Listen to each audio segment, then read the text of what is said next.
I buy beef from here, and I buy eggs and cheese and maple syrup and milk. And so to me, it's huge that I can buy those things here on site.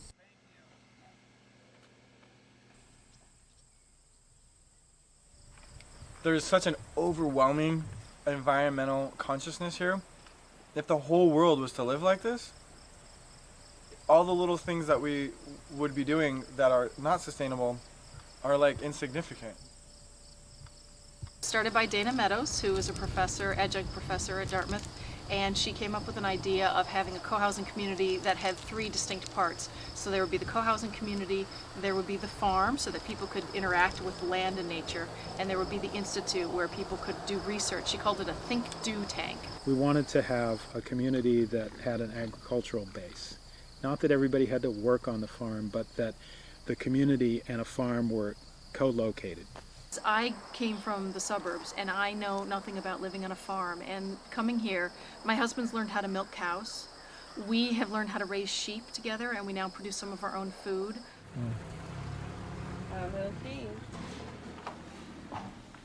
This is the aging room.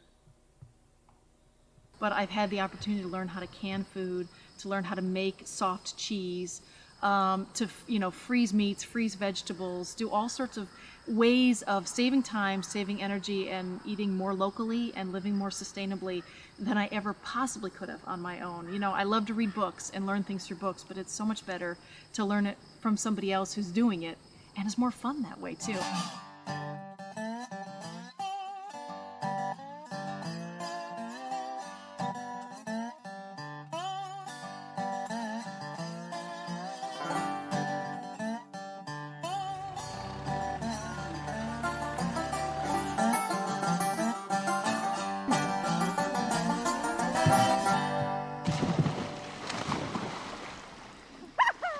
Like on the surface, it looks like an Eden. You know, it looks totally wonderful, and it's also tricky because most of us in our culture, we don't know how to live in community. It's harder for us in America because it's so optional. I can move in or I can move out. If I grew up in a village in Nepal in the mountains in this one little valley, there's no out. You have to make it work. But a lot of people don't have that experience of having to compromise. You know, and yet I can say that I don't like it so much. It's like, yeah, it's hard. But I also know it's the price you pay. It's like 260 acres. I could never afford this myself. Getting most of our food from the land, or 60% for our family, about 60% of the food. That's an amazing thing. You know, that's really wonderful. That's delicious. Mine's gone already. Best cheese in the world.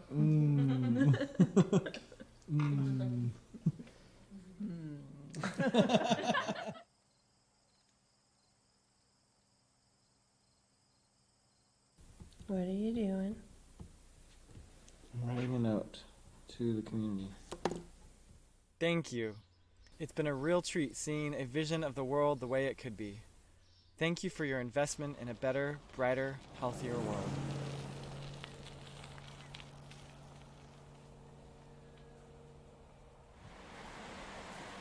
Alright, so now what we've got is a remote Wi-Fi power supplied system that's all run solar, off-grid.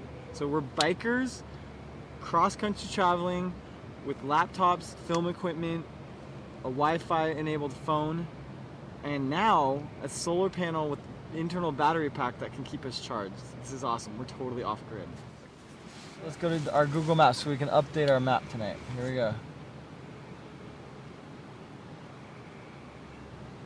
By the way, we're out in the middle of nowhere. I wanted to take the secondary highways that are just like little 2-lane highways, and Ryan prefers the 4-lane interstates. So we went with Ryan's idea today. Where we've been the last few weeks. It's a little bit of a slope. Look at that. Miracles happen when we press on, and not only that, it does feel good to move on. It feels like we're unstoppable and nothing can stop us.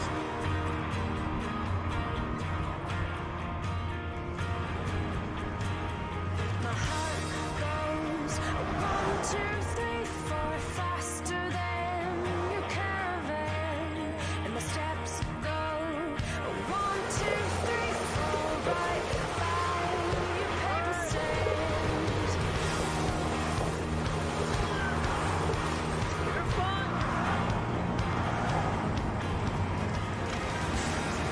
How's it going? It's my right to film. It's my right to film. It's my right to film. No, you're right to videotape this property. Right. Take the camera and shut it off now.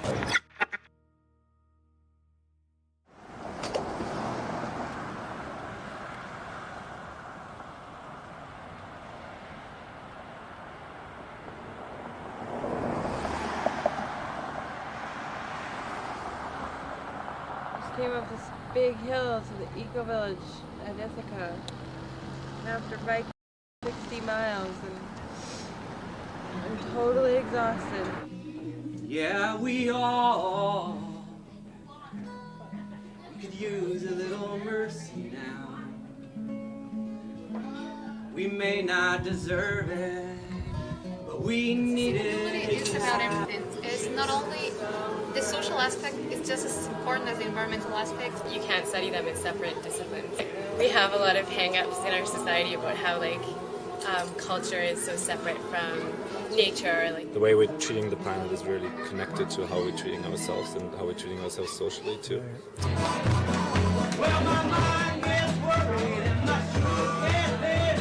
I don't know where I'm going, but I do know where I'm better.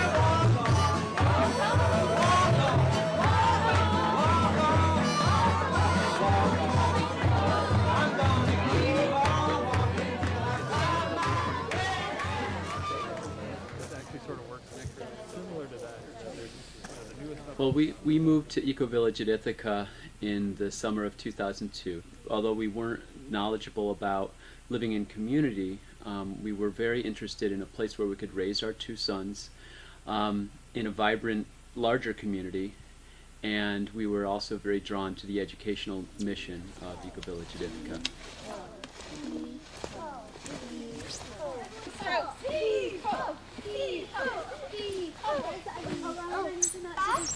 You guys did great. Now we're gonna cut the notch so that all this dust, you see the dust is collecting on top. We can make a timber bundle with that. Timber bundle's right underneath it. You can see it. It's kind of red. Catching. It's red. I see sparks. Part of this program is getting kids to just empathize with the natural world, to see their connection to it, to see how it can provide for their needs, and to see how they can also improve the natural world, and that it's a beneficial relationship. They get so much from being out here. We really try to get them to realize that they can have fun out in nature for big chunks of time without anything. And they get to see that just because it's a rainy day, they don't have to stay inside. It's a big community building piece of them getting to see the younger kids come in, the older kids move on, and they like sharing their skills with each other. And I'm learning so much myself. Slow. Good job. Yeah. A few weeks ago, I decided that I wanted to try being a mentor. Well, I just think it's fun to be out in the woods and stalk stuff. I like to make spears and I like atlatls. I painted myself. I don't know, you might still be able to see my hands and maybe my face. It's fun to go to Trivial Pursuits because you can make new friends. You can learn about nature. And I like making the fire. I made a wand with gold, this kind of gold moss and autumn leaves and coal. Gives you all the powers that you need. So you like having an imagination out here? It's not imagination. It's a real one. I'm a tiger.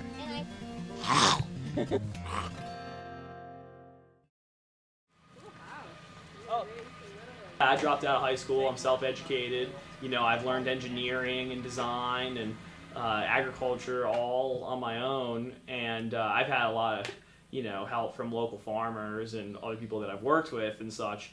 But I feel like the information that people really need to know how to live is not in a textbook, and it's not really in an institution for the most part. I don't feel like people my age are told that they could be an alternative building contractor and that they could be on the cutting edge of passive solar design or renewable energy systems.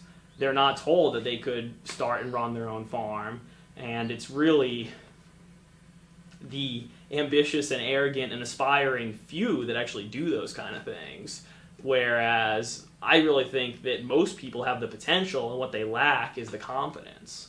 And to be pointed in the right direction.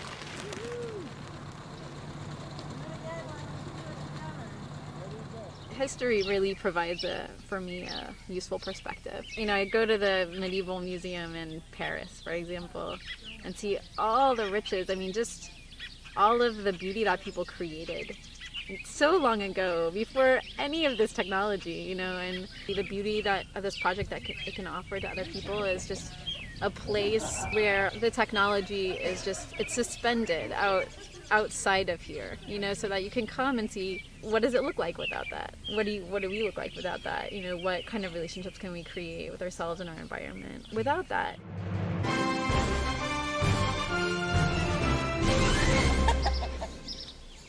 The zing. The reason I'm in this outfit today, representing the Superheroes, which is our service arm of this organization. Over 500 people are involved, and we send people out on bikes with no plan except serving whoever they come across. City park, a church, a radical bike co-op. Just ride, and then when we see someone, an old lady is mowing her lawn, hey, can we help you? That's beautiful. We love bikes because on the bike you're the most efficient thing known in the universe. It takes 100 calories to walk a mile, 30 calories to bike a mile. The Superheroes can send 50 people out for a month doing service 8 hours a day, and it's less money than the salary of one nonprofit employee. My first experience meeting Ethan maybe 6 or 7 years ago with the Superhero Ride was exactly that. He was one of the first people that I saw fully embodying his vision and not compromising himself. Interrupt this interview. For just $3, you too could get a push mower. Helps you have the Gandhian physique, and it's better for the environment. Thank you.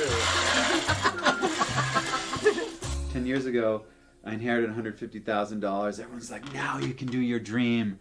And there was so much energy. I said, wow, if they think this is dependent, I'm giving it all away. And I gave everything away. Just had my bike and my panniers and started the Superhero Ride, just giving. And since that time, I have moved over $350,000, twice as much as if I had kept it. Oh no, I want to hear. We host over 1,200 people. We feed them. We do month-long classes. We do half-day community classes. We send hundreds of people out in the world as volunteers. And we give away thousands of dollars, and it costs $9,000 a year to run this whole place. Our needs are so low, we are in the abundance of life. It might need a little spicing up, so there's several different condiments you can put on it. The green tomatillo salsa and I'm not sure what this is, hot peppers. Danielle made a beautiful salad. It's partly salad from yesterday and some new things, lettuce and chickweed and organic apples.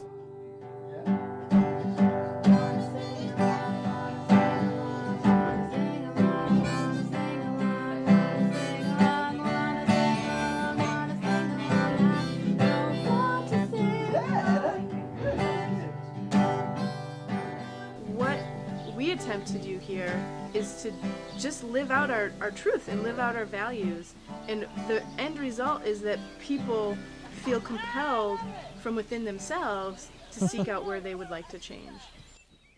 I've been here about 2 months and I'm doing an 8-month internship, so I'll be here through the end of October. I was surprised at how easy it is. I thought it would be somewhat of an adjustment, and it just hasn't felt like a struggle to me.